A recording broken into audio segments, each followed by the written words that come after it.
अस्सलामुअलैकुम एवरीवन। जैसा कि हम हेड एंड नेक की गाइडलाइंस को देख रहे थे, तो आपकी फ़र्स्ट वीडियो जो थी वो काफ़ी लंबी हो गई थी, तो मैंने उसको वहीं ख़त्म कर दिया था। तो ये आपका सेकंड पार्ट होगा for the guidelines of the head and neck.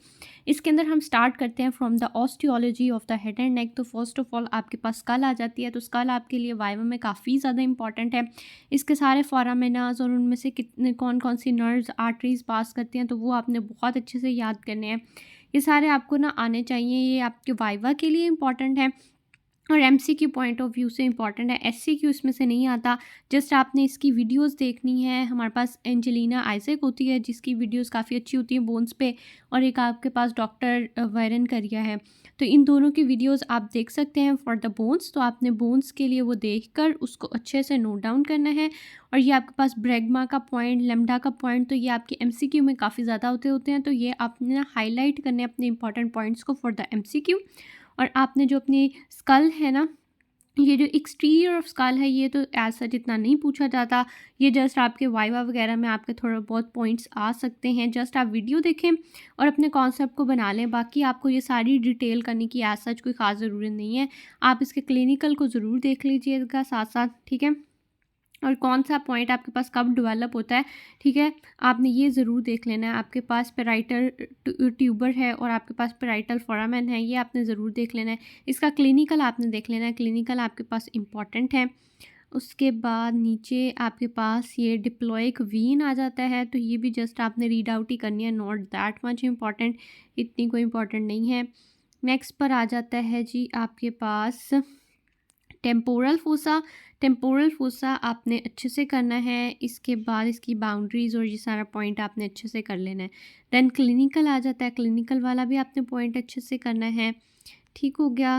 Next पर आपके पास आ जाती है जी आपके पास sex difference in the skull क्या होते हैं। तो ये जस्ट आपके वाइवा में कई बार पूछ ले जाते हैं। ये जस्ट आपने रीड आउट करना है। आपको कुछ कुछ पॉइंट याद रह जाए तो दैट्स इनफ। ठीक हो गया।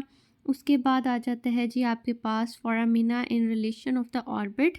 तो ये आपने ज़रूर कर लेने हैं कि इसमें से कौन सा इंफीरियर ऑर्बिटल फिशन में से कौन सी चीज़ें पास कर रही हैं आपके मीडियल में से, और आपके सुपीरियर में से कौन सी कर रही हैं। ये आपने ज़रूर चीज़ें कर लेनी है, that's important. Openings in orbit में से ये चीज़ें पास कर रही हैं, तो ये आपने ज़रूर देख लेनी है। ये आपके एमसीक्यू में आ जाती हैं, वाइवा में पूछ लिया जाता है, ठीक है। कॉन्टेंट जो आपके सुपीरियर ऑर्बिटल फिशर्स के हैं, तो ये आपके कॉन्टेंट है, ये आपने ज़रूर देख लेने हैं, ठीक है। ये वाला जो आपका बॉक्स है ये भी आप छोड़ देंगे, नॉट दैट मच इम्पॉर्टेंट। इसमें से कुछ कुछ पॉइंट्स आप देख सकते हैं, वैसे देखने की ज़रूरत नहीं है। उसके बाद आ जाता है जी आपके पास इंटीरियर क्रेनियल फोसा, मिडल और पोस्टीरियर। ये वाला बॉक्स आपने करना है। बेशक आप पूरा पहला चैप्टर स्टार्ट से छोड़ दें, लेकिन ये वाला बॉक्स आपने करना है। बॉक्स करना है इसकी आपको ना पता होना चाहिए कि जुगुलर फोरामेन में से क्या गुजर रहा है, फोरामेन मैग्नम में से क्या गुजर रहा है, हाइपोग्लॉसल कैनाल में से क्या गुजर रहा है, कैरोटिड कैनाल में से। ये सारे ना आपको पता होने चाहिए क्योंकि ये एमसीक्यू आ जाते हैं। तो एमसीक्यू तो आपको पता है पेट एमसीक्यू होता है, तो वो आपने ज़रूर करना है, ठीक है। ये आपकी थी ऑस्टियोलॉजी।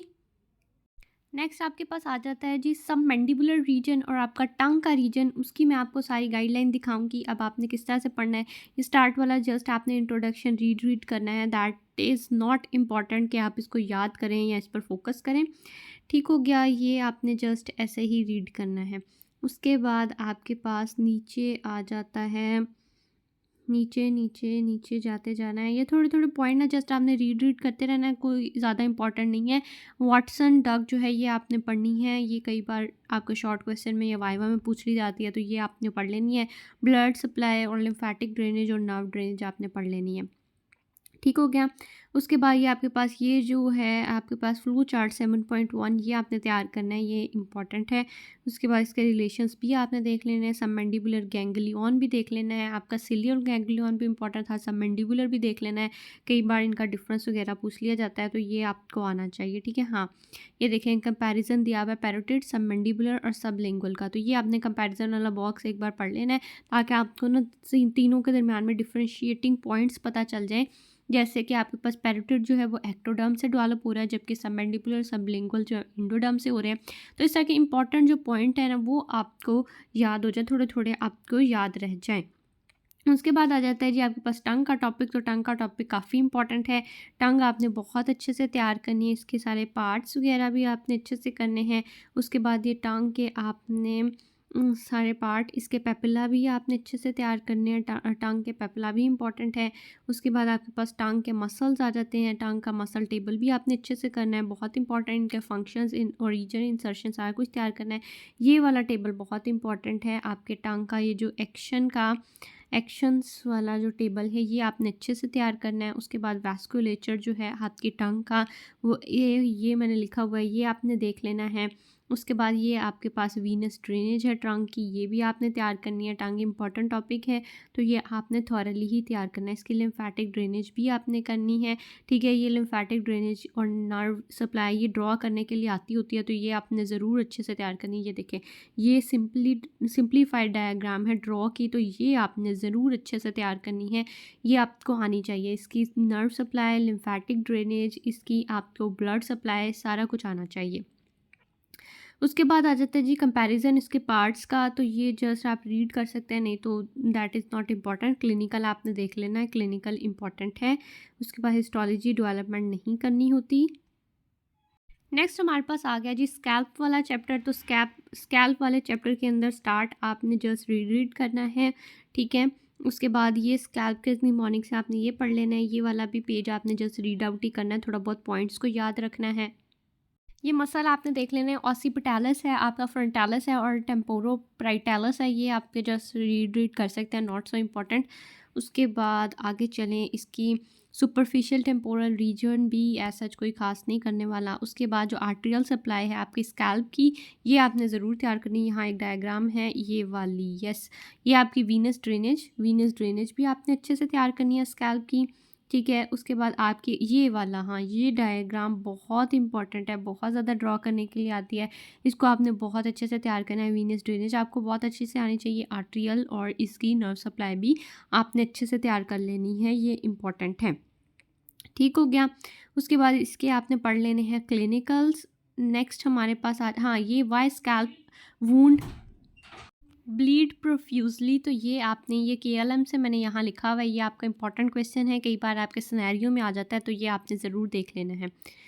नेक्स्ट आपके पास ये कोई ऐसा जितना खास नहीं है, थोड़ा थोड़ा बस रीड करते जाना है। इसके मसल बहुत इंपॉर्टेंट है, ये फेस वाले मसल्स आपने अच्छे से तैयार करने हैं। ये वाला आपने जो फ्लो चार्ट डायग्राम है ये आपने ज़रूर अच्छे से तैयार करनी है। That is Venus drainage of the face and the scalp, ये दोनों आपने अच्छे से तैयार करनी है। उसके बाद ये मसल्स जो है ना, ये मसल का एक टेबल आपके दिया हुआ है, दैट इज़ सो इम्पॉर्टेंट। आपने इसको अच्छे से तैयार करना है। इसके फंक्शन, ओरिजिन, इंसर्शन सारा कुछ आपको आना चाहिए, ये इंपॉर्टेंट है। उसके बाद ये इतना सा पॉइंट है ना, that is so important, very very important. इसको आपने बहुत अच्छे से तैयार करना है। नेक्स्ट आपके क्लिनिकल आ जाते हैं। कुछ क्लिनिकल पॉइंट्स आपने रीड कर लेने हैं। कुछ इंपॉर्टेंट जो आपके सुप्रा न्यूक्लियर लीजन है और इंफ्रा न्यूक्लियर लीजन है, ये आपके बेल्स पाल्सी के अंदर होती है, तो जस्ट आपने इसको अच्छे से पढ़ लेना है। फिर आपकी सेंसरी नर्व सप्लाई है। सेंसरी नर्व सप्लाई की भी ये डायग्राम आपको आनी चाहिए, ये आपने ड्रॉ करनी भी सीखनी है और ये आपको ड्रॉ करनी आनी चाहिए, दैट इज़ इम्पॉर्टेंट, आ जाती होती है कई बारी। उसके cutaneous nerve supply of the face है आपके पास, ठीक है। ये जो आपको ड्रॉ करने के लिए यही ये यहाँ ब्लॉक्स में है, ये आपने ज़रूर पढ़ लेनी है। उसकी ब्रांचेज और उसका एरिया ऑफ डिस्ट्रीब्यूशन आपने देख लेना है। उसके बाद आर्टरीज़ ऑफ द फेस आ जाती हैं। आर्टरीज़ ऑफ द फेस भी इंपॉर्टेंट है, ये वाली डायग्राम भी आपको ड्रॉ करनी आनी चाहिए और ये आर्टरियल सप्लाई भी इंपॉर्टेंट है, तो ये आपने चैप्टर, इसकी ब्रांचेस, ठीक है, फेशियल आर्टरी, इसका कोर्स, इसकी ब्रांचेस, ठीक है, इसका एनास्टोमोसिस, ठीक है, इसका transverse facial artery, veins of the face, इसके अंदर आपने ये फेशियल वेन ये भी तैयार करनी है, ठीक है। ये आपको डेंजर एरिया के बारे में पता होना चाहिए, ये आपने अच्छे से तैयार करना है, ये इंपॉर्टेंट है। उसके बाद फ्लो चार्ट जो 2.1 है ये भी आपने अच्छे से तैयार करना है, दैट इज़ इंपॉर्टेंट। इसकी ये लिम्फेटिक ड्रेनेज भी इंपॉर्टेंट है, ये आपको ड्रॉ करनी भी आनी चाहिए, ये आपने अच्छे से तैयार करनी है। ये फेस वाला इंपॉर्टेंट था। उसके बाद danger triangle of the face, ये आपने अच्छे से तैयार कर लेना है, ठीक हो गया। उसके बाद नीचे चलते हैं, ब्लड सप्लाई, नर्व, लिम्फेटिक आ गई। उसके बाद लैक्रिमल अपरेटस है, दैट इज़ नॉट इम्पॉर्टेंट, आप इसको छोड़ भी सकते हैं। और अगर दिल करे तो आप, अगर आपके पास टाइम है तो आप ये वाला एक फ्लो चार्ट जस्ट तैयार कर लें, नहीं तो आप इसको छोड़ भी दें तो that's not a big deal. Next हमारे पास चैप्टर आ गया जी आपका ट्रायंगल्स एंड फेशिया का चैप्टर। तो that is also so important chapter. इसको स्टार्ट आपने जस्ट बस रीड ही करना है, स्टार्ट वाला आपको कोई पढ़ने की ज़रूरत नहीं है। उसके बाद ये आपने डीप सर्वाइकल फेशिया की ये लेयर्स के नाम याद कर लेने हैं। उसके बाद आपके पास इनकी सुपरफिशियल अटैचमेंट भी आपने पढ़ लेनी है। इन्फीरियर पे क्या है और सुपीरियर पे क्या है ये आपने पढ़ लेनी है, दैट इज़ इम्पॉर्टेंट। उसके बाद नीचे आ जाते हैं। उसके बाद ये सारा आपने देख लेना, ये इंपॉर्टेंट है, ये जो मैंने हाईलाइट किए हुए पॉइंट्स ये आपने ज़रूर देखने हैं। उसके बाद आपके पास प्री ट्रेकल फेशिया, ये इंपॉर्टेंट है, इसके अटैचमेंट्स आपने अच्छे से तैयार कर लेनी है। उसके बाद आपके पास प्री वर्टिब्रल फेशिया आ जाता है, ये भी आपके पास इंपॉर्टेंट है, इसकी भी सारी अटैचमेंट्स आपने अच्छे से पढ़ लेनी है। आपको पता होना चाहिए कहाँ से क्या अटैच हो रहा है और कहाँ पर जा रहा है। उसके बाद आ जाता है जी carotid sheath. Carotid sheath very very very important, यानी आपको इससे अंदाज़ा हो गया होगा कितना इंपॉर्टेंट है। तो इसका एक एक पॉइंट आपकी फिंगर टिप्स पर होना चाहिए। Then we have the buccopharyngeal fascia and we have the pharyngobasilar fascia. तो ये जस्ट आपने इनको पता हो के होता है क्या है, एज सच इतने कोई खास इंपॉर्टेंट नहीं है। Then we have the retropharyngeal space और we have the lateral pharyngeal space. तो ये भी जस्ट आपको स्पेस पता हो कि कहाँ पर होती है, एज सच इतनी कोई इंपॉर्टेंट नहीं है, लेकिन इनके कॉन्टेंट्स आपने पढ़ लेने, क्योंकि कॉन्टेंट्स वगैरह कई बार पूछ लिए जाते हैं, ये बल्कि आप ये कर ही लेंगे, ये दोनों भी आपने कर लेने हैं। नेक्स्ट आपके पास आ जाता है स्टर्नोक्लीडोमेस्टोइड मसल। तो ये आपको करने की यहाँ से ज़रूरत नहीं है, मसल का आप पूरा टेबल करेंगे। उसके बाद KLM से उसके बाद आपके पास आ जाता है जी पोस्टीरियर ट्रायंगल। पोस्टीरियर ट्रायंगल आपके पास इंपॉर्टेंट है, इसकी बाउंड्रीज, इसके कंटेंट्स, रूट्स, ये सारा कुछ आपने अच्छे से तैयार करना है, ये सारा कुछ आपको पता होना चाहिए, दैट्स इम्पॉर्टेंट। उसके बाद इसके नर्व, वीनस और आपके पास लिम्फ ड्रेनेज आ जाती है, contents of the posterior triangle. तो ये वाला बॉक्स भी आपने तैयार करना है। Next we come to the, ये देखें ये ड्रॉ किया हुआ है ट्रायंगल्स को आपके पास। अब आप देखेंगे कि ये सामने से जो आपको ये नज़र आ रहा है दैट इज़ सबमेंटल आपके पास ट्रायंगल, ठीक है। उसके बाद ये साइड में जो ये पूरा नज़र आ रहा है दैट इज़ आपके पास इंटीरियर ट्रायंगल। ये पीछे आपके पास सब ऑक्सीपिटल ट्रायंगल। उसके बाद सुप्रा क्लेविकुलर ट्रायंगल। तो ये सारी चीज़ें आपने देख लेनी, दैट इज़ इंपॉर्टेंट। उसके बाद आ जाता है आपके पास डाइगेस्ट्रिक ट्रायंगल। हाँ, ये साइड वाले जो है ना ये आपके पास डाइगेस्ट्रिक ट्रायंगल है, तो इनके भी सबमेंटल ट्रायंगल, ये भी आपको पता होना चाहिए, इसका कंटेंट भी आपने पता करने हैं। कंटेंट में जैसे आपने ये याद रखना है कि सबमेंटल लिम्फ नोड्स हैं और सबमेंटल वेन्स हैं, जस्ट इतना ही आपने याद रखना है, बाकी डिटेल करने की ज़रूरत नहीं है। उसके बाद आ जाता है आपके पास डाइगेस्ट्रिक ट्रायंगल। डाइगेस्ट्रिक ट्रायंगल भी आपने करना है, इसकी बाउंड्रीज, रूफ, फ्लोर, आपने सारा कुछ तैयार करना है। देन उसके कंटेंट्स भी आपने करने हैं, ये आपको पता होना चाहिए। इंटीरियर पार्ट ऑफ ट्रायंगल में कौन कौन से कंटेंट्स हैं और पोस्टीरियर में कौन से हैं, जैसे आपको नाम याद होने चाहिए, जैसे सबमेंटल आर्टरी है, माइलोहाइड नर्व है, वेन है, हाइपोग्लोसल नर्व है, जस्ट इतना इतना ही पता हो, दैट्स इनफ। उसके बाद आपके पास आ जाता है जी कैरोटिड ट्रायंगल। कैरोटिड ट्रायंगल भी बहुत इंपॉर्टेंट है, वेरी इंपॉर्टेंट।